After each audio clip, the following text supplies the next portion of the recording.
ધંધુકામાં માનવતા કંપાવી નાખે એવો કાંડ. મંદબુદ્ધિ અપંગ મહિલાના અપહરણ બાદ દુષ્કર્મ આરોપી વિરુદ્ધ ગુનો નોંધાયો. અમદાવાદ જિલ્લાના ધંધુકામાં ફરી એકવાર નરાધમીએ પોતાની રાક્ષસી વૃત્તિ દર્શાવી છે.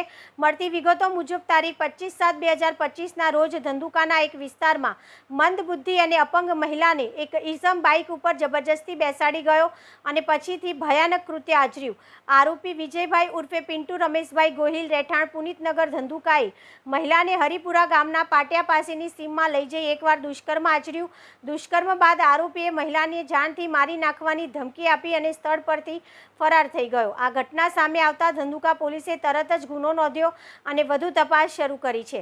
આ બનાવે શહેરમાં ભારે રોષની લાગણી ફેલાવી છે. માનવતાને શરમાવે તેવી ઘટના સામે તાત્કાલિક પગલાં ભરવામાં આવે તેવી લોક માંગ ઉઠી છે. આવો હેવાન દરિંદો કડકમાં કડક કાયદાકીય સજા પામે એ સમયની માંગ છે. Reporter CK Barad.